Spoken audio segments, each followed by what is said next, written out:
पृथ्वी का भार उतारने के लिए आपका जन्म हुआ है। कुछ भी हो हे गोविंद, मैं तो केवल आपसे एक ही चीज मांगती हूँ, क्या कि जब जब भी हम पर कष्ट पड़े हैं तब आकर के आपने हमारी रक्षा की है, इसलिए हमें तो विपत्ति चाहिए। भगवान कृष्ण ने कहा कोई धन मांगता है, कोई राज मांगता है, कोई पुत्र मांगता है, बुआ तू विपत्ति क्यों मांग रही है? विपत संतु न सस्सु तत्र तत्र जगद गुरु भवतो दर्शनम यत स्यात् पुनर्भव दर्शनम। बुआ ने कहा मुझे तो विपत्ति ही चाहिए। क्यों? विपत्ति में भगवान का स्मरण होता है। और हनुमान जी का भाव कुछ और है। हनुमान जी ये कहते हैं कि सच्ची विपत्ति उसी को कहते हैं जिस दिन प्रभु का स्मरण न हो। कहे हनुमंत विपत्ति प्रभु सोई, कहे हनुमंत विपत्ति प्रभु सोई,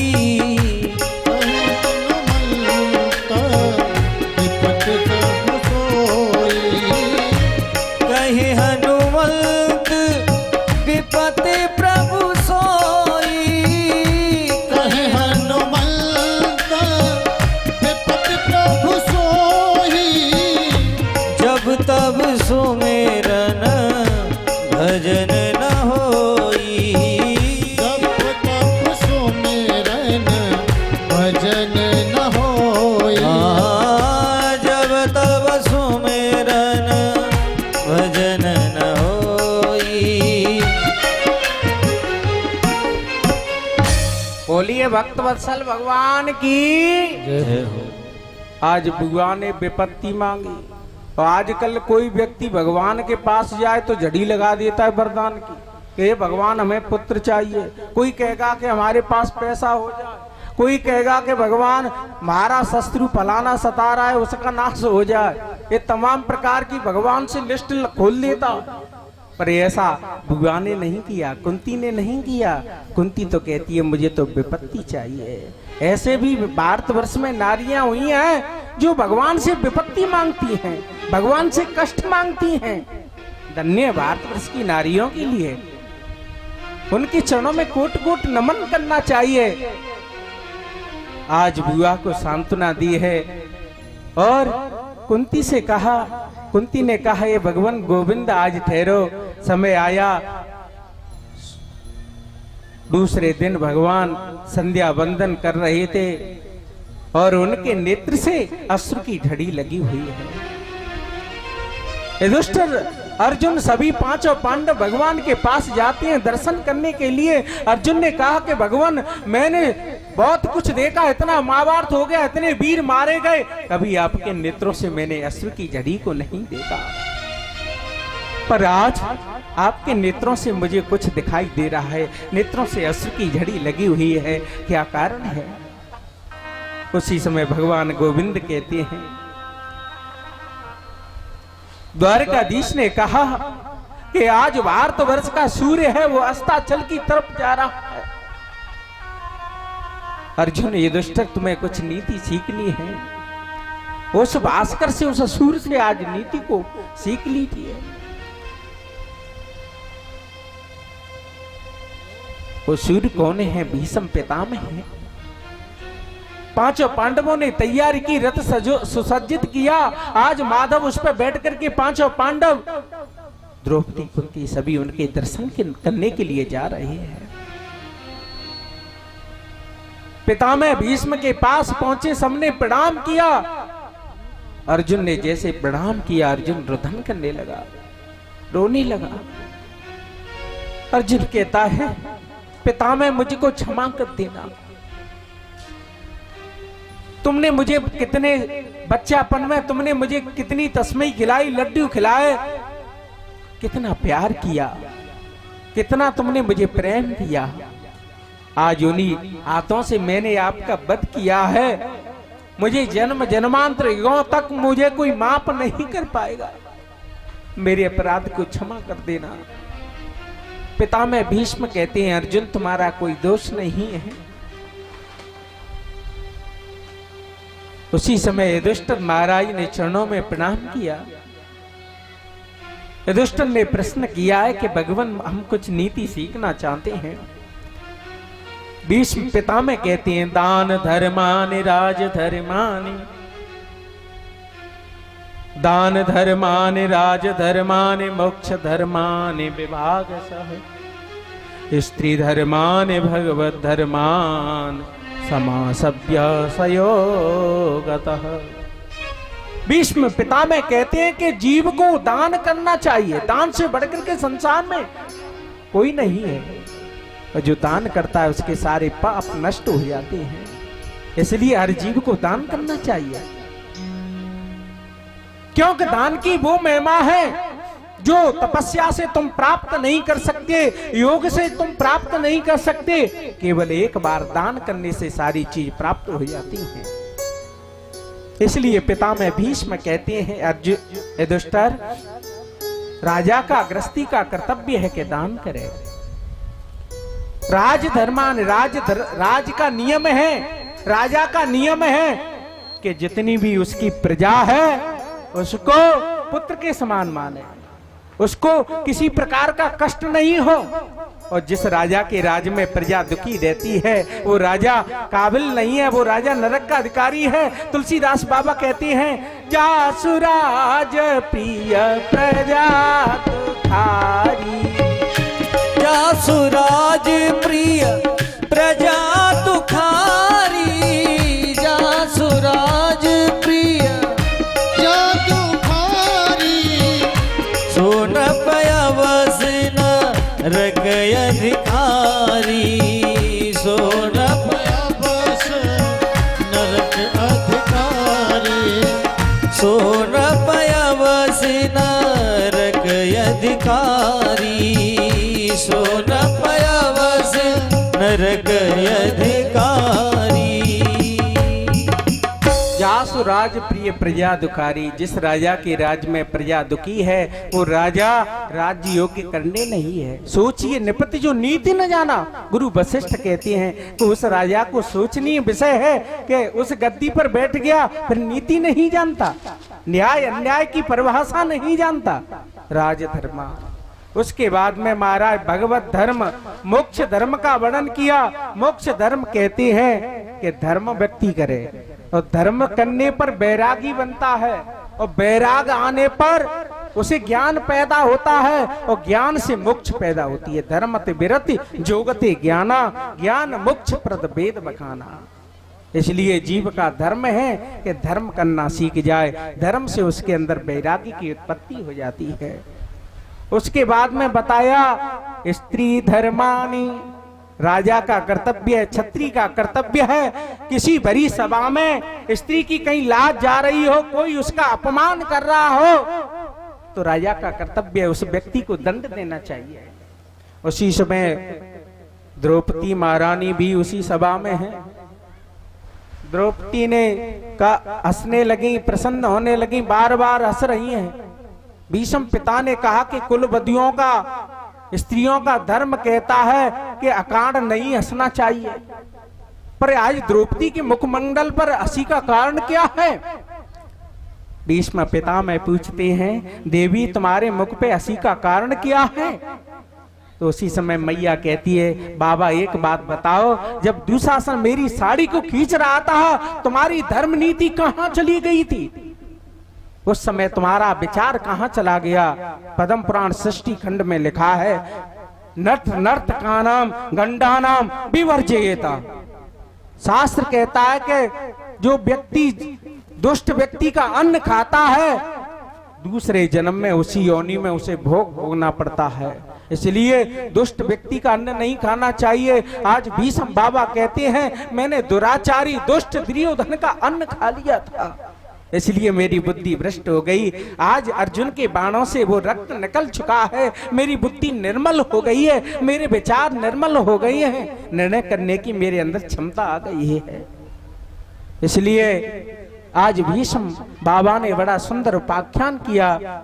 उसके बाद में भगवान कृष्ण खड़े हैं, उनके सामने आज गोविंद के सामने भीष्म बाबा स्तुति करना चाहते हैं और उन्होंने स्तुति की उसके बाद में उन्होंने कहा कि महाराज मेरे पास दान में 2 चीजें हैं। क्या है दान में तुम्हारे पास क्या है? उन्होंने कहा कि मेरे पास एक कन्या है और उसका मैं कन्यादान करना चाहता हूँ। 5 पांडव खड़े हैं कि बाबा भीष्म ब्रह्मचारी थे, इनके पास कन्या कहां से आ गई? और दान में कुछ दहेज में देने के लिए मेरे पास कुछ है नहीं, एक भैंसा है, उसका मैं दान करना चाहता हूं। भगवान ने कहा कि भैया बाबा मेरे 16,108 विवाह हो गए हैं, अब मैं विवाह नहीं करना चाहता हूं, इतनी पत्नियों के लिए जगह कहां से लाऊंगा? और दहेज तुम देर बता रहे हो कि भैंसा, तो मेरे पास महलों में बांधने के लिए भैंसा के लिए कोई जगह नहीं है। भीष्म बाबा कहते हैं नहीं भगवान, मैं बुद्धि रूपी कन्या का विवाह, मेरे पास कोई कन्या नहीं है पर मैं अपनी बुद्धि रूपी कन्या का विवाह आपके साथ में करना चाहता हूं। और जो भैंसा कौन है माल में? मेरा मन है। इस भैंसे को, इस मन को आपके चरणों में बांधना चाहता हूं भगवान, इसको ग्रहण कर लीजिए। आज भीष्म बाबा की स्थिति को सुनकर के प्रसन्न हो गए और अंत समय में महाराज उनके शरीर से एक दिव्य ज्योति निकली और भगवान कृष्ण के शरीर में लीन हो जाती है।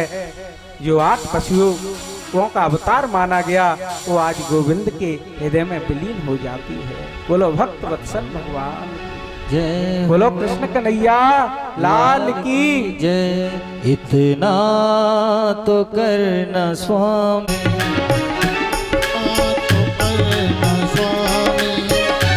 मेरे प्राण तन से निकले, गोविंद नाम लेकर, गोविंद नाम लेकर ये प्राण मेरे निकले, गोविंद नाम लेकर मेरे प्राण तन से निकले।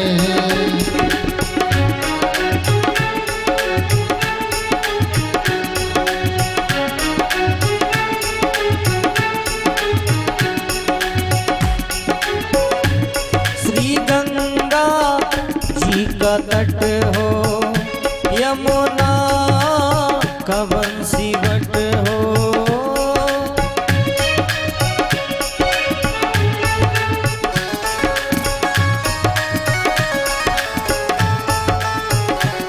मेरा सावरा निकट हो, मेरा सावरा निकट हो, मेरे प्राण तन से निकले।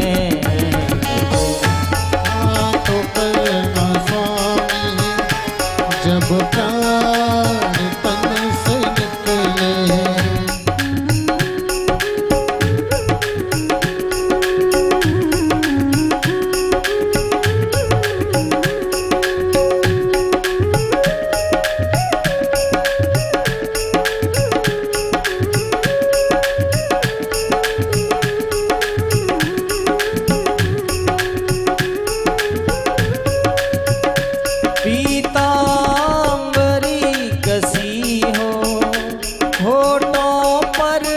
कुछ हंसी हो,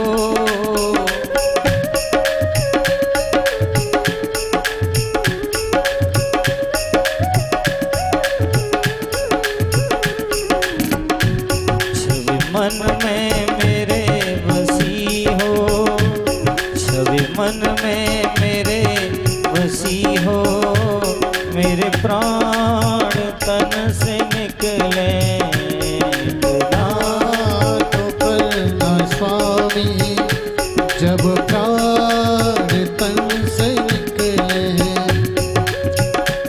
उस वक्त जल्दी आना, नहीं श्याम भूल जाना, उस वक्त जल्दी आना, नहीं श्याम भूल जाना, मुरली मधुर बजाना, मुरली मधुर बजाना, जब प्राण तन से निकले।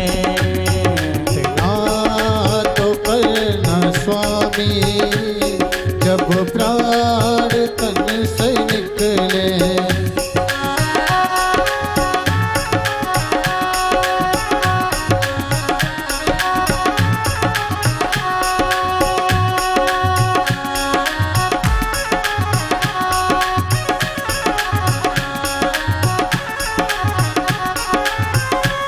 जब कंठ प्राण आवे कोई रोग ना सतावे। जब कंठ प्राण आवे हे प्रभु कोई रोग ना सताए। जमदरे से ना दिखावे, जमदरे से ना दिखावे, मेरे प्राण तन से निकले। तो करना स्वामी जब प्राण तन से निकले। सांवरे सांवरे श्याम मोरे नैनन आंगे रहियो। श्याम मोरे नैनन आंगे रहियो। श्याम मोरे नैनन आगे रहियो। श्याम मोरे नैनन आंगे रहियो। श्याम मोरे नैनन आगे रहियो। हे प्रभु जब तक मेरे ये प्राण ना निकले तब तक मेरे सामने रहो। मेरी आपसे बस यही अर्जी है, यही प्रार्थना है, यही निवेदन है। श्याम मोरे कन्हैया मोरे नाथ मोरी अखियन आगे रहियो। नाथ मोरी अखियन आगे रहियो। श्याम मोरी अखियन आगे रहियो। नाथ मोरी अखियन आगे रहियो। श्याम मोरी अखियन आगे रहियो। नाथ मोरी अखियन आगे रहियो। श्याम मोरे कन्हैया मोरे नाथ मोरे अखियन आगे रहियो। नाथ मोरी अखियन आगे रहियो। कन्हैया मोरी अखियन आगे रहियो। नाथ मोरी अखियन आगे रहियो। भव सागर में जीवन नैया, भव सागर में जीवन नैया। कोई नहीं है नाथ खिवैया। कोई नहीं है नाथ खिवैया। हाथ पकड़ के छोड़ न देना। हाथ पकड़ के छोड़ न देना। हाथ पकड़ के छोड़ न देना। हाथ पकड़ के छोड़ न देना। मोहे भव से पार लगइयो कन्हैया मोरे नाथ मोरे नाथ मोरे अखियन आगे रहियो। नाथ मोरी अखियन आगे रहियो। ओ सांवरे सांवरे सांवरे सावरे सांवरे सांवरे सावरे सावरे सांवरे सांवरे सावरे। हाँ तो करना स्वामी जब प्राण तन से निकले। इतना तो करना स्वामी मेरे प्राण तन से निकले। गोविंद नाम लेकर गोविंद नाम लेकर ये प्राण तन से निकले। इतना तो करना स्वामी मेरे प्राण तन से निकले। या लाल की जय हो। आज परम पिता में भीष्म ने अपने प्राणों को गोविंद में समर्पित किया है। उसके बाद महाराज भक्त की इच्छा पूर्ति करते हुए द्वारकाधीश अर्जुन को लेकर के द्वारका नगरी के लिए जा रहे हैं। द्वारका के नजदीक पहुंचे, सभी को मालूम पड़ा कि भगवान गोविंद आ रहे हैं, तो पूरे नगर को सजा दिया गया है। बंधनवार और केवड़े यत्र छिड़के जा रहे हैं, चंदन चौक लगाए जा रहे हैं, कदली खंड मंडिता, द्वार द्वार पर केले के वृक्ष लगाए जा रहे हैं, सुपारी के वृक्ष हैं। जामवती पुत्र ने सामने बड़ा स्वागत सत्कार किया है। प्रत्येक दरवाजे पर स्त्रियां चंदन कुंकुम लेकर के अलंकृत ताली आरती लेकर के खड़ी हैं। भव्य आयोजन किया गया। समय आने पर इधर उसी नगर में आए। युधिष्ठिर महाराज ने ब्राह्मणों को बुलाया, बुला करके कहा कि महाराज हमारे यहाँ जो बालक का जन्म हुआ है उनके ग्रह नक्षत्रों को देख करके बताइए। बड़े बड़े दिग्गज ज्योतिषी आए हैं, उन्होंने जन्मांक चक्र को देखा। उन्होंने कहा कि राम के समान सत्य प्रतिज्ञ होगा, समुद्र के समान गंभीर होगा, यंती के समान उदार होगा। तमाम गुण ब्राह्मणों ने उन बालक के अंदर लक्षणों को वर्णन कर दिया। उसके बाद में उन्होंने कहा कि चक्रवर्ती सम्राट होगा और इस बच्चे का विवाह बढ़िया सुंदर कन्या से होगा। उसके भी 4 पुत्रों का जन्म होगा, उसकी भार्या से भी 4 पुत्रों का जन्म होगा। ऐसा सुंदर वर्णन किया। तो हमारे यहां ग्रंथ में लिखा है कि परीक्षित जी महाराज का विवाह वासुकी कन्या से हुआ था। किसी पुराण में इरावती नगरी से विवाह किया गया, उसके राजा के साथ में विवाह कन्या से विवाह किया गया। नाग कन्या कितनी शास्त्रों में बताई गई है। परीक्षित का विवाह वासुकी पुत्री से हुआ। राजा नल का भी एक विवाह वासुकी की पुत्री से हुआ जिसका नाम था नागवंती। वो दूसरे जन्म में दमयंती होती है। और अर्जुन और भीम का भी विवाह वासुकी पुत्री से हुआ। उलूकी का विवाह अर्जुन के साथ में बताया गया है, उसने भी प्राण त्याग दिए। और जो हिरण्यकश्यप हुआ उसकी जो पत्नी आई कयादु, वो भी नाग कन्या वासुकी की पुत्री थी। अब विचार कर लो, नाग कन्याओं से भी भारतवर्ष में उत्पत्ति हुई है। कितनी नाग कन्याओं का वर्णन है। पुनः उसी कथा पर लौट करके आते हैं कि महाराज अंदर परीक्षित के जो गुण थे बड़े सुंदर बताए गए। इसके बाद में उन्होंने कहा कि एक महात्मा का अपमान करेगा और महात्मा के द्वारा श्राप लगेगा और 7वें दिन में इसे तक्षक नाग डसेगा। ये ब्राह्मणों ने कुंडली देख करके बता दी। युधिष्ठिर महाराज घबराने लगे कि सर्प के द्वारा जिसकी मृत्यु होती है उसका कल्याण नहीं होता।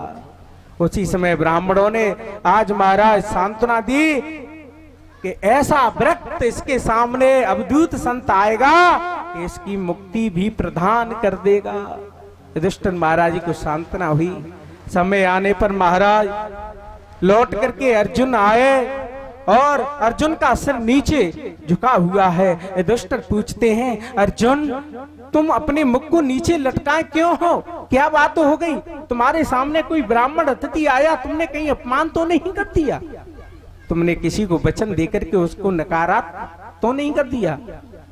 तमाम बात युधिष्ठिर के सामने चली है। अर्जुन ने कहा, भगवान आज जिन भगवान ने हमारी रक्षा की, लच्छा गृह से बचाया और भीम को मोदकों से बचाया, द्रौपदी के स्वयंवर में मैंने उन्हीं की कृपा से द्रौपदी को जीता था, वह परमात्मा आज इस धराधाम को छोड़ करके अपने धाम के लिए चला गया है।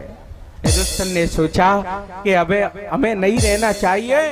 तो उसी समय 5 पांडव, द्रौपदी और उनके साथ में एक कुत्ता स्वान है, वो हिमालय पर्वत के लिए जा रहे हैं। इधर उन्होंने सोचा कि हमें भी नहीं रहना चाहिए। आज परीक्षित महाराज को राजपाट दे दिया। 5 पांडव हिमालय की तरफ प्रस्थान करते हैं। अब ये कथा आपको थोड़ी शिव महापुराण के अंतर्गत में ले चलते हैं। बोलो भक्त वत्सल भगवान की जय हो। बोलिए कृष्ण कन्हैया लाल की जय हो। 5 पांडव मारा हिमालय की तरफ गए हैं और सबके शरीर गलित होने लगे। जब हिमालय की तरफ जा रहे हैं तो उन्होंने कहा कि हमें जाना तो है ही, भगवान कृष्ण हमसे छोड़ करके चले गए तो ऐसी वस्तु का दर्शन करना चाहिए जिससे हमारा कल्याण हो जाए। युधिष्ठिर अर्जुन ने कहा कि यहाँ कैलाश पर्वत पर भगवान शंकर रहते हैं, उनके दर्शन करो। भगवान शंकर ने कहा कि इन्होंने बहुत वीरों का वध किया है, इनको दर्शन नहीं देना चाहिए, बहुत बड़ा पाप है इनके अंदर। भगवान शंकर आज भैंसे का रूप धारण कर लेते हैं, भैंसा बन गए। अब नकुल सहदेव से पूछा कि भगवान शंकर नहीं है, तुम ज्योतिष से बताओ कि भगवान शंकर कहाँ है। नकुल सहदेव ने ज्योतिष का आंकड़ा फिट किया, ज्योतिष का सूत्र लिया कि भगवान शंकर भैंसे का रूप धारण कर लिया है। अब भैंसे देखे तो महाराज तमाम भैंसे ही भैंसे। नकुल सहदेव से पूछा कौन बताओ ज्योतिष में बताओ कौन सा भैंसा है। नकुल सहदेव ने कह दिया कि जिनके मस्तक पर तिलक लगा हो भैंसे के पर, उसी को भगवान शंकर मान लेना। अब देखा तो महाराज सभी के मस्तक पर तिलक लगा हुआ है। भीम ने कहा कि ऐसे परीक्षा नहीं होगी, मैं पहाड़ के ऊपर चढ़ जाता हूं और मेरी टांग के नीचे भैंसों को निकालना, जो शंकर जी होंगे वे नहीं निकलेंगे। भीम एक पहाड़ पर चढ़ गए, दूसरे पहाड़ पर बाहर आए, अपनी टांग को फैला दिया, भगवान भैंसों को निकाल रहे हैं। भगवान शंकर आधे तो पूछ पकड़ करके पांचों पांडव यहाँ रह गए, जो केदारनाथ में पूजा होती है। मुख जाकर के नेपाल में निकला, जो पशुपत नाम से विख्यात हो जाते हैं। ऐसी कथा शिव महापुराण में आती है। बोलो भक्त वत्सल भगवान की, बोलो कृष्ण कन्हैया लाल की जय हो। पुनः उसी प्रसंग पर आए लौटकर। आज भगवान के दर्शन करके पांचों पांडव महाराज, चार भाइयों का शरीर गलित हो गया। युधिष्ठिर महाराज एक कुत्ता रह गया है, युधिष्ठिर का भी एक अंगूठा गलित हो गया। अब युधिष्ठिर सत्यवादी थे, उनका शरीर में अंगूठा क्यों गलित हो गया? उन्होंने भी जीवन में एक बार झूठ बोल दिया था। महाभारत प्रसंग में देखो कि जब अश्वत्थामा मारा गया, उस समय उनसे भगवान ने कह दिया कि कह दो कि अश्वत्थामा मारा गया। अब युधिष्ठिर ने अपनी तरफ से और जोड़ दिया नरोवा कुंजरोवा। अरे भगवान भी कहलवा रहा है, तुम अपनी तरफ से क्यों कह रही हो? तो अपनी तरफ से जोड़ने के कारण आज युधिष्ठिर का एक अंगूठा गलित हुआ। और समय आने पर महाराज विमान आया, उसमें 4 पार्षद हैं। उससे पूछा गया कि भाई युधिष्ठिर तुम बैठो। युधिष्ठिर ने कहा कि नहीं, सबसे पहले मैं अपने कुत्ता को बैठा लूंगा। उन्होंने कहा कि कुत्ता साथ में जाएगा तो आपको विमान में बैठने का अधिकार नहीं है। युधिष्ठिर ने कहा तो मैं नहीं जाऊंगा। आज धर्मराज स्वयं प्रकट हो गए। उन्होंने कहा कि मैं तो तुम्हारी परीक्षा ले रहा था, कुत्ते को बैठ लाया। धर्मराज युधिष्ठिर उसमें बैठ करके जाते हैं, नरकों को महाराज दिखाया। उन्होंने कहा कि तुम्हारे भाई सारे नरक में पड़े हुए हैं, तुम नरक में जाना चाहते हो या अपने धाम में जाना चाहते हो? युधिष्ठिर ने कहा कि मेरे जहाँ भाई रहते हैं, मेरी जहाँ माता रहती है, वहीं मुझे निवास देना चाहिए। युधिष्ठिर पर धर्मराज स्वयं प्रकट हो गए और युधिष्ठिर को उनका स्थान लौटा दिया गया है। उनका जो श्राप था आज निकल चुका है। बोलो भक्त वत्सल भगवान की जय। बोलिए कृष्ण कन्हैया लाल की जय हो। पुनः उसी कथा पे लौट करके आए। परीक्षित महाराज के ऊपर मुकुट रखा है। एक दिन उन्होंने सोचा कि मेरे खजाने में क्या रखा है। उन्होंने जरासंध के वध का जो मुकुट भीम लाए थे, उस मुकुट को धारण करते हुए महाराज जंगल में जा रहे हैं। उस जंगल में महाराज पहुंची हैं। समय आने पर महाराज क्या हुआ कि इलावृत अत्यादि देशों को किमपुरुष इलावृत खंड सबको पार करते हुए पहुंचे। किमपुरुष क्षेत्र को पार किया। उसमें एक उन्होंने घटना देखी कि एक शूद्र और एक बैल गऊ को मार रहा है। बैल के 3 पैरों को तोड़ दिया है। गऊ माता के नेत्र से अश्रु की जड़ी लगी हुई है। गऊ माता विलाप कर रही है। उसी समय ये 3 पैर वाला कौन था? धर्म है। गऊ माता पृथ्वी का रूप धारण करके सामने खड़ी है। धर्म कह रहा है तुम क्यों रो रही हो? बैल कह रहा है गऊ से, क्या भगवान धराधाम को छोड़ करके चले गए इसलिए तुम रो रही हो, विलाप कर रही हो? धर्म के 3 पैरों को तोड़ दिया, सत्य तप और सोच। अब ऐसा क्यों हुआ? धर्म के 3 पैरों को क्यों तोड़ा गया? क्या कारण है? धर्म के तो 4 पैर होते हैं। तो इस शंका का समाधान शिव महापुराण में आता है। पिपलाद महात्मा की पत्नी का नाम पद्मावती है। एक दिन पद्मावती इतनी सुंदर थी और वृद्ध महात्मा पिपलाद की 80 वर्ष की आयु थी। और पद्मा की 16 वर्ष की आयु है। एक दिन धर्मराज रूप धारण करके मनुष्य का पहुंच गए। पद्मा से कहा कि वृद्ध शरीर वाले पति के साथ क्या करोगी, मेरे साथ में विवाह कर लो, मेरा वर्ण कर लो। उसी समय पद्मा को क्रोध आया, भयंकर नेत्रों में लालमाई, अरे दुष्ट, तू मुझे पतिव्रत भंग करना चाहता है, मैं तुझे श्राप देती हूँ। उसी समय धर्मराज अपने शरीर में प्रकट हो गए और उन्होंने श्राप दे दिया कि तुम्हारे चारों चरण हे धर्मराज टूटने चाहिए। उसने क्षमा याचना की। तब उन्होंने कह दिया कि सतयुग में तुम्हारे 4 पैर रहेंगे, त्रेता में 3 रहेंगे और द्वापर में 2 रहेंगे, कलयुग में 1 चरण रह जाएगा। दान में कब कलयुग है। धर्म का एक ही चरण है जो दान है। कलयुग में जो दान करेगा उसको सर्वश्रेष्ठ फल मिलेगा। पुनः उसी कथा पर आ जाइए। बोलो भक्त वत्सल भगवान की। राजा परीक्षित ने देखा, अरे शूद्र, मेरे राज्य में क्या तूने ये समझ लिया कि धर्मराज युधिष्ठिर 5 पांडव चले गए हैं तो इस राज्य में कोई रखवाली करने वाला नहीं। उसी समय धनुष बाण लेकर के राजा परीक्षित शूद्र को दंडित करने के लिए तैयार हुए। थर थर कांपने लगा। भगवान, आपके राज्य में मैं रहना चाहता हूं, मेरे अपराध को क्षमा करो। आज शरणागत राजा परीक्षित थे।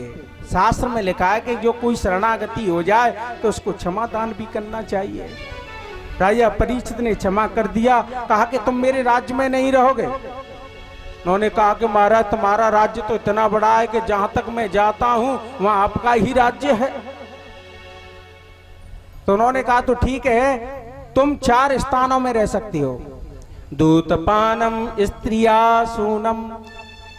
दूत कहते हैं जुआ खेला जाता है, पान कहते हैं जहां शराब पी जाती है, स्त्री कहते हैं कसाई खाना है, और जहां छल कपट से धन कमाया जाता है ऐसे स्थान में रहो। 4 स्थान दे दिए महाराज। कलयुग ने कहा कि मेरा परिवार बहुत बड़ा है, महाराज कैसे संचालन होगा परिवार का। तो राजा परीक्षित को दया आ गई। उन्होंने कहा कि ठीक है, तुम सोने में निवास कर सकते हो। समय आने पर महाराज सोने में वास दे दिया। और राजा परीक्षित ने जब इस प्रकार स्थान दिया, कलयुग ने देख लिया कि हमारा समय सही है। सोने में जाकर के राजा के मुकुट में वही कलयुग बैठ जाता है। समय आने पर महाराज परीक्षित जी महाराज समीकी ऋषि के आश्रम पर पहुंचते हैं। महात्मा समीकी ऋषि तपस्या में तल्लीन थे, नेत्र बंद हैं। एक मरा हुआ सर्प पड़ा है, उसको बाण से हटा करके समीकी ऋषि के गले में डाल दिया है। परीक्षित महाराज लौट करके आए, उन्होंने मुकुट उतारा, बुद्धि शुद्ध हो गई। राजा परीक्षित कहने लगे, ए भगवान, आज मैंने कितना बड़ा अपराध कर दिया, मुझे दंड मिलना चाहिए। इस प्रकार राजा परीक्षित सोच रहे हैं। इधर कौशिकी नदी के किनारे समीकी ऋषि के पुत्र श्रृंगी ऋषि रहते हैं। श्रृंगी ऋषि भी 2 हुए हैं महाराज। एक समीकी ऋषि के पुत्र श्रृंगी ऋषि, एक विमांडक नाम के महात्मा के भी श्रृंगी ऋषि हुए हैं, जिन्होंने पुत्रेष्ठ यज्ञ राजा दशरथ के यहाँ कराई थी। ऐसे 2 श्रृंगी ऋषियों का वर्णन मिलता है। पुनः उसी कथा पर आए।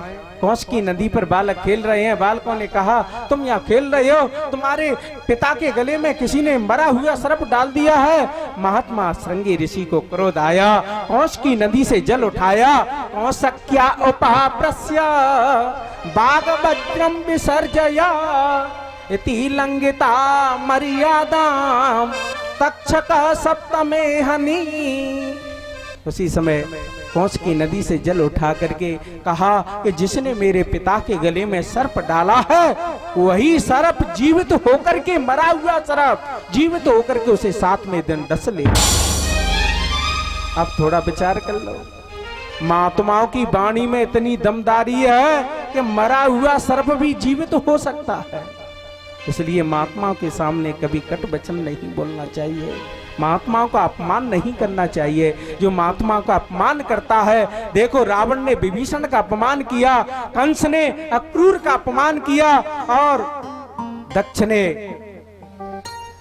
दक्ष ने अपमान दधीची ऋषि का किया। अपमान किया रावण ने का, जल गई सोने की लंका, पता नहीं चला रावण का।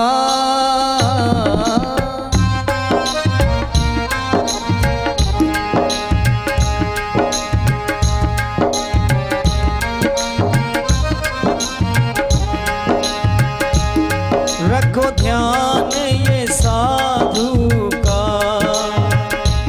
अपमान न हो जाए।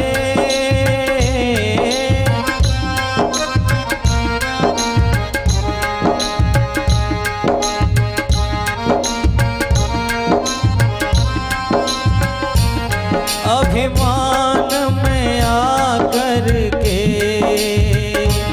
जीवन न बिगड़ जाए। अभिमान में जीवन न बिगड़ जाए।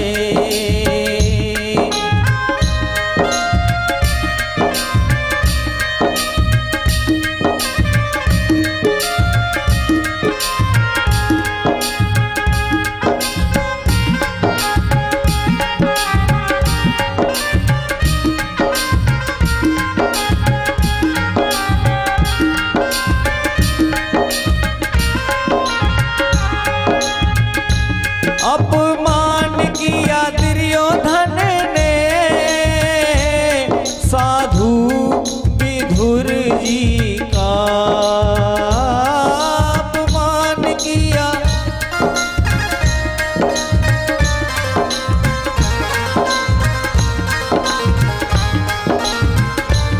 अपमान किया दुर्योधन ने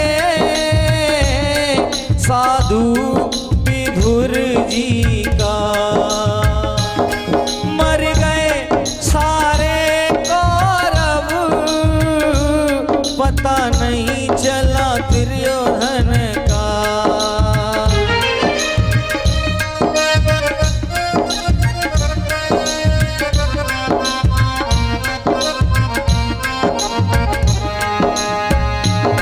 संत होते हैं बड़े शीतल, संत होते हैं बड़े शीतल, कहीं आग न लग जाए। अभिमान में आकर के जीवन न बिगड़ जाए। रखो ध्यान ये साधु का, अपमान न हो जाए।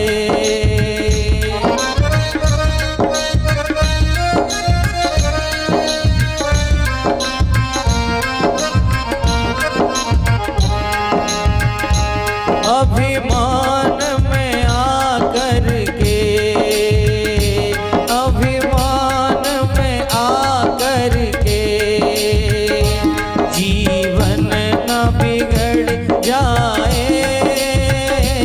रखो ध्यान ये साधु का, रखो ध्यान ये साधु का, अपमान न हो जाए। रखो ध्यान ये साधु का, अपमान न हो जाए। अपमान न हो जाए। अपमान न हो। आज संत का अपमान हुआ। उसी समय श्रृंगी ऋषि समी के ऋषि के पास आए, रो रहे हैं, रुदन कर रहे हैं। बेसृज्य पुत्रम प्रपच्छ वत्स कस्मादि रोदसी। अरे पुत्र तुम क्यों रो रहे हो, क्या कारण है? आज बालक श्रृंगी ऋषि कहता है, पिताजी तुम्हारे गले में जिसने सर्प डाला है मैंने उसे श्राप दे दिया है, उसे यही तक्षक नाग उसे डस लेगा। महात्मा कितने शांति प्रतीक होते हैं। समीक ऋषि ने कहा, हे भगवान मेरे बालक के अपराध को क्षमा कर देना। पापेषु सोभृतेषु बालिना पक बुद्धिना पापम कृतं तद भगवाना सर्वात्मा क्षान्तुर्मर्हति। हे भगवान मेरा बालक है, इसकी छोटी बुद्धि है, मेरे बालक के अपराध को क्षमा कर देना। महात्मा समीकी ऋषि और भगवान से प्रार्थना करते हैं। क्योंकि आज बालक को भी उन्होंने कहा कि अरे बालक तुम्हें राजा को श्राप नहीं देना चाहिए, क्योंकि जिस राज्य में राजा नष्ट हो जाएगा तो उसकी प्रजा मारी मारी रहेगी और मनुष्यों का वध हो जाएगा। उनकी स्त्रियां अनेक प्रकार की बच्चों को पैदा करेंगी, वर्ण संकर संतान पैदा हो जाएंगे। इसलिए राजा को तुम्हें इस प्रकार से श्राप नहीं देना चाहिए। उसी समय उन्होंने अपने एक शिष्य को बुलाया, कहा कि जाओ परीक्षित को भी और सूचना पहुंचनी चाहिए कि तुमको श्राप लग गया है। महात्मा समीकी ऋषि का एक शिष्य आया जिसका नाम गौरमुख है। वह शिष्य जाकर के राजा परीक्षित के पास पहुंचता है। परीक्षित से कहा कि तुम्हें समीकी ऋषि की पुत्र श्रृंगी ऋषि ने तुम्हें श्राप दे दिया है। महात्मा परीक्षित भी गदगद हो गए, कहने लगे भगवान तुमने मेरी वाणी को सुन लिया है, मैं पाप का ही अधिकारी हूं, मेरे जिन हाथों से आज अपराध हुआ है उसे दंड मिलना चाहिए। ऐसा राजा भी होना चाहिए। आजकल थोड़ा अपराध बन जाए अपराध को स्वीकार नहीं करते। शास्त्र में नियम लिखा है कि किसी व्यक्ति से अपराध कोई हो जाए और अपराध मालूम पड़ने पर वो क्षमा याचना करता है, पश्चाताप करता है, प्रायश्चित करता है, तो वो मनुष्य काबिल है, मनुष्य योग्य है। जो व्यक्ति अपने अपराध को स्वीकार नहीं करता वही राक्षस है। ये हमारे ग्रंथ कहते हैं। एक महाभारत प्रसंग में देखो कि दुष्टन महाराज ने कहा भीम से कि एक ब्राह्मण का निमंत्रण कर आओ। अब भीम महाराज एक ब्राह्मण का निमंत्रण करने के लिए जा रहे हैं। ब्राह्मण से कहा कि हमारे भैया ने आपका निमंत्रण कहा, निमंत्रण स्वीकार कर लो। ब्राह्मण देवता रोने लगे। अब भीम ने कहा कि हाँ ना का जवाब ही नहीं मिला। भीम लौट करके युधिष्ठिर से कहा, युधिष्ठिर भी रोने लगे। भीम ने कहा कि मेरी तो कोई समझ में ही नहीं आई, ब्राह्मण से न्योता के लिए निमंत्रण के लिए कहा, ब्राह्मण देवता रो रहे हैं। युधिष्ठिर से कहा, युधिष्ठिर जी रोने लगे। बार बार क्षमा याचना की। युधिष्ठिर से कहा कि क्या बात है। युधिष्ठिर कहता है कि मेरे राज्य में ऐसा अवक्ष्य धन है, मेरे राज्य में दूषित धन है कि ब्राह्मण सोच रहा है कि मैं राजा के यहाँ निमंत्रण पान करूंगा तो मेरी बुद्धि नष्ट हो जाएगी। ऐसा कलिष्ठ राजा के यहाँ धन है। तो मैं इसलिए रो रहा हूं कि मैं इतना अभागा हूं कि मेरे यहाँ एक ब्राह्मण भोजन नहीं कर सकता। विचार करो पहले के महापुरुष कैसे थे। आज कोई ब्राह्मण कोई दुराचारी हो, दुष्ट हो, डकैती डालता हो और वो कहे कि ब्राह्मण का निमंत्रण कर दो संत का, ब्राह्मण ने मना कर दिया तो उसी के घर में डकैती डल जाएगी। तूने हमारे निमंत्रण स्वीकार नहीं किया। ऐसे लोग हैं। तो शास्त्र कहता है कि कोई भी अपराध हो, कोई भी त्रुटि हो, उसको प्रायश्चित करना सीख जाओ। यही मानवता का पूरा लक्षण है।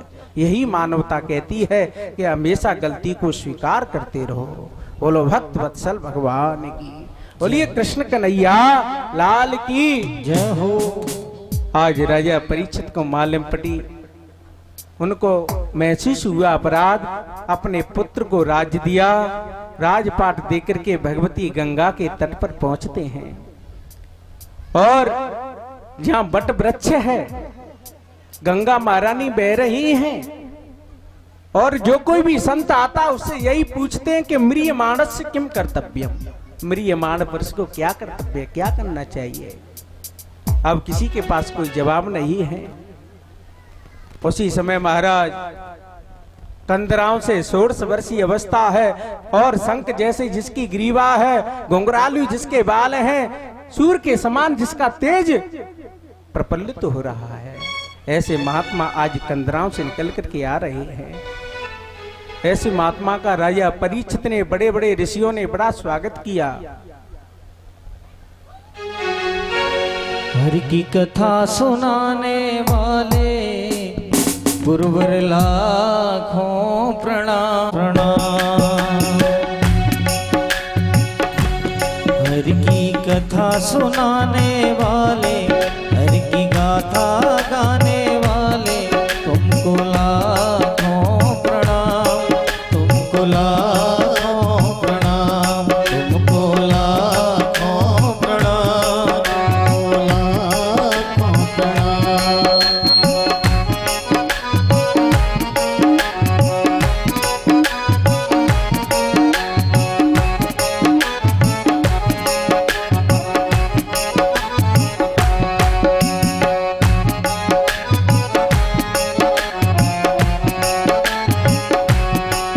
हम ढूंढ रहे थे वन में, बल खो बैठे थे तन में। हम ढूंढ गए थे तन में, बल खो बैठे थे तन में।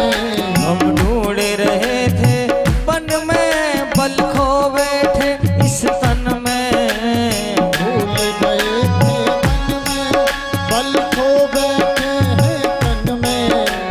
मार्ग पे लाने वाले, सदमार्ग पे लाने वाले तुमको लाखों प्रणाम, तुमको लाखों प्रणाम।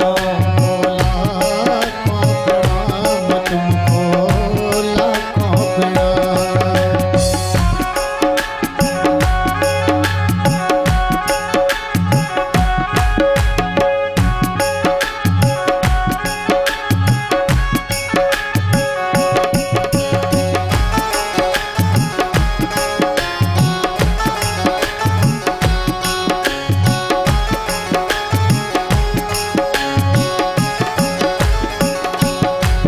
हम पार तेरा क्या पावे, चरणों में शीश झुकावे। हम पार तेरा पावे, चरणों में शीश झुकावे। ओ चरणन में ध्यान लगावे। चरणन में ध्यान लगावे। हम पार तेरा क्या पावे, चरणों में शीश झुकावे। हम पार तेरा क्या पावे, चरणन में शीश झुकावे। रोतों को हंसाने वाले, दोनों को हंसाने वाले, वो गिरतों को उठाने वाले। गिरतों को उठाने वाले।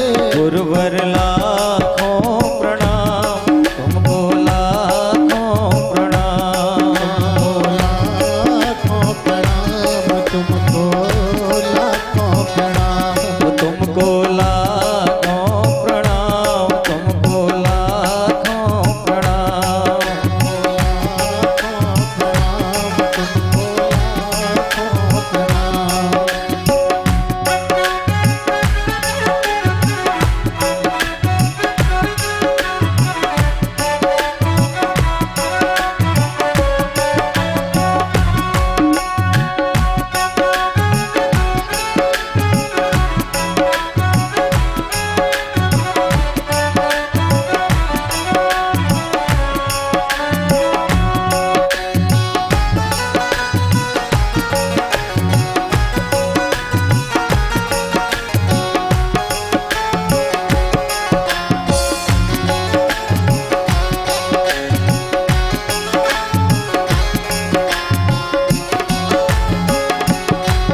हम लेकर विष का प्याला, जा रहे थे यम के गाला।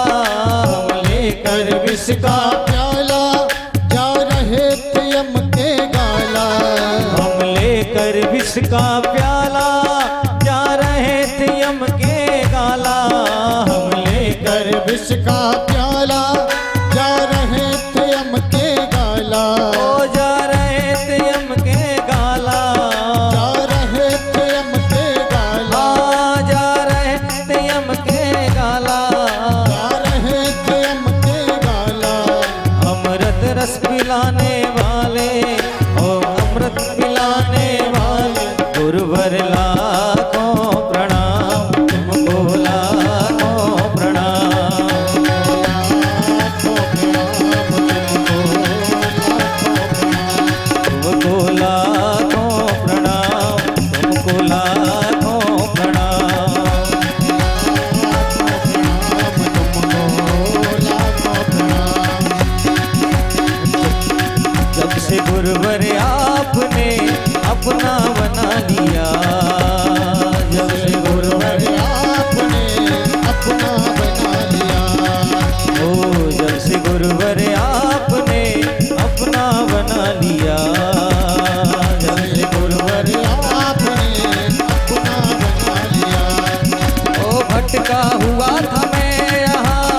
भटका हुआ था मैं यहाँ रास्ता दिखा दिया। जब से गुरुवर आपने अपना बना दिया।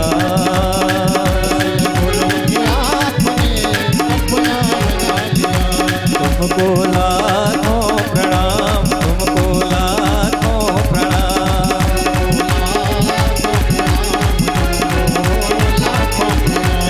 तुमको लाखों प्रणाम, तुमको लाखों प्रणाम, तुमको लाखों प्रणाम, तुमको लाखों प्रणाम, तुमको लाखों प्रणाम, तुमको लाखों प्रणाम। राज को अलंकृत किया है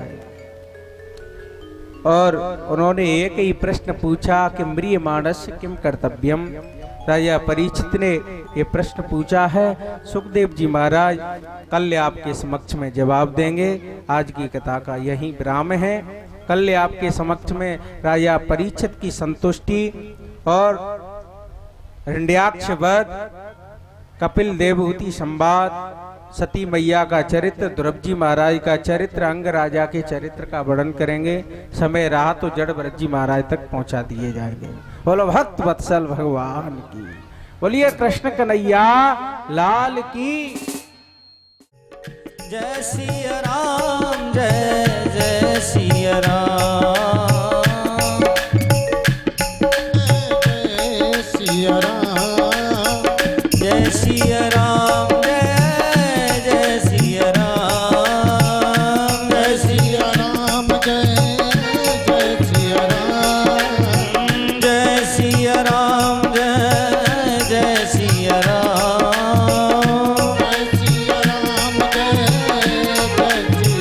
जय सिया राम, जय जय सिया राम, जय सिया राम, जय जय सिया राम, जय सिया राम, जय जय सिया राम, जय सिया राम, जय जय सिया राम, सिया राम, जय सिया राम, जय जय सिया राम, जय सिया राम, जय जय सिया राम, जय सिया राम, जय जय सिया राम, जय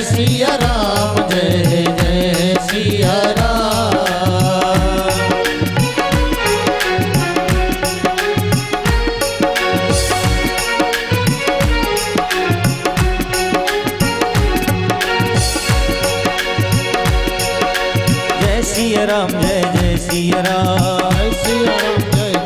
राम, जय सिया राम, जय जय सिया राम, सिया राम, जय जय सिया राम,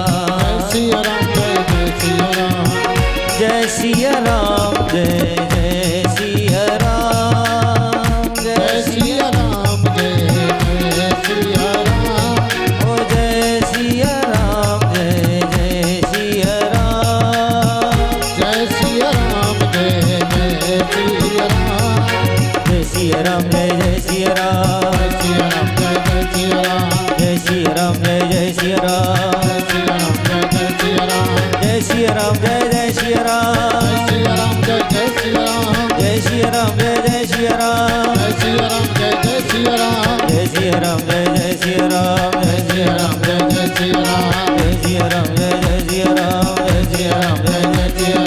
जय सिया राम, जय जय सिया राम, जय सिया राम, जय जय सिया राम, जय सिया राम, जय जय सिया राम, जय जय सिया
दास के नाथ आप हो।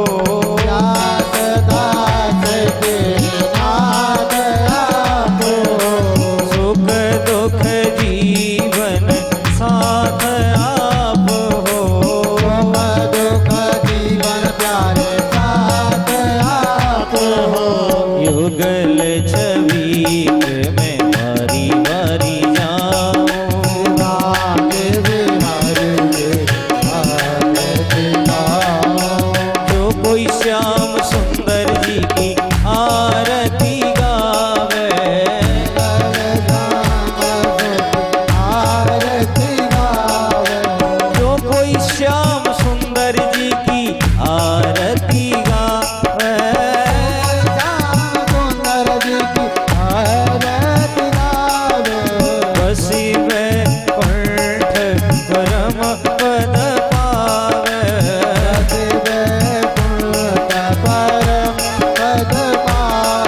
और बाल सदा वृंदावन पाऊं।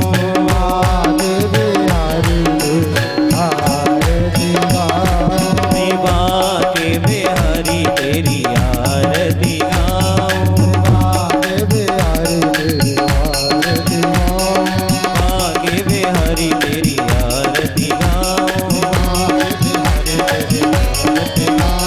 कर्पूर गौरम करुणावतारम संसार सारम भुजगेंद्रहारम सदा वसंतम हृदयारविंदे भवं भवानि वेदं नमामि। त्वमेव माता पिता त्वमेव त्वमेव बन्धु सखा त्वमेव त्वमेव विद्या सर्वं त्वमेव त्वमेव सर्वं त्वमेव देव। आगे बिहारी तेरी आरती गाऊं। आगे बिहारी तेरी आरती गाऊं। आरती गाऊं तेरी आरती गाऊं। तेरी आरती गाऊं। ओम जहो शांतिरन्ति सर्वे प्रसीद। नाना सुगंध पुष्पाणि यथा कालो भवानि च। पुष्पांजलिर्मया दत्तो गृहाण परमेश्वर। मंत्र पुष्पांजलि समर्पयामि। बोली भागवत भगवान की बोल माँ के बिहारी लाल की बोलो यमुना मैया की बोलो राधा रानी की बोलो व्यासी महाराज की आज के आनंद की जय जय श्री राधे धर्म की जय हो। धर्म की जय हो। अधर्म का नाश हो। अधर्म का प्राणियों में सद्भावना। प्राणियों में प्रेम भावना। गौ माता की जय हो। गौ माता की सनातन धर्म की सनातन धर्म की हर हर महादेव नमः पार्वती पते हर हर महादेव।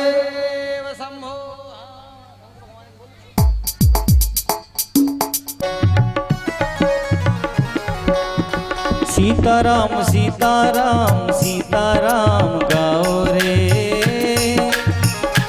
राम सीताराम गाओ रे। सीताराम सीताराम सीताराम गाओ रे। राम सीताराम सीताराम गाओ रे।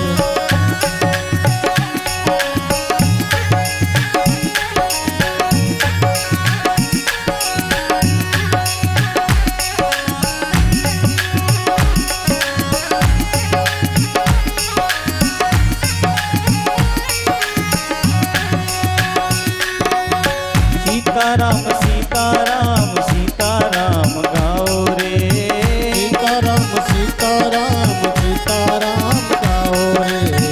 राम जी के चरणों में मन को लगाओ रे। राम जी के चरणों में मन को लगाओ रे। राम जी के चरणों में मन को लगाओ रे। राम जी के चरणों में मन को लगाओ रे।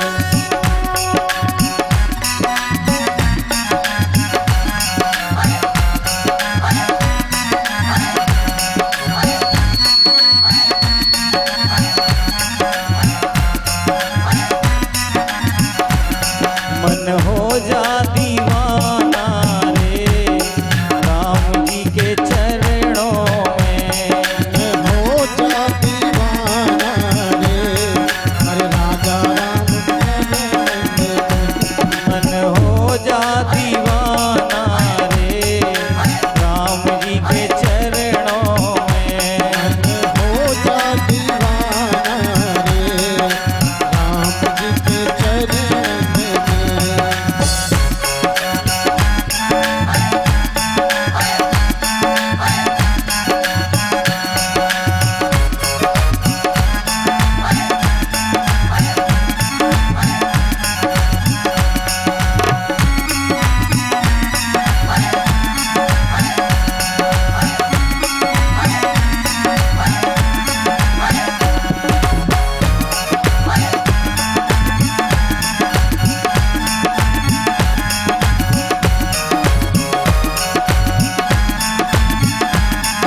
बांसुरिया कान्हा की जादू कर गई रे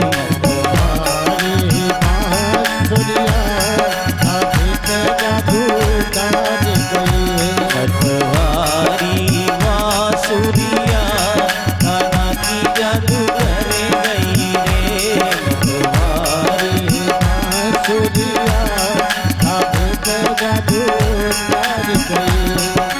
सुबह को बाजे शाम को बाजे दिन दोपहर को बाजे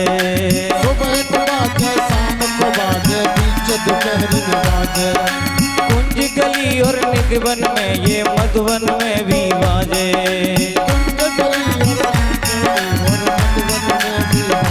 सुने है गई बावरिया कान्हा की जादू कर गई रे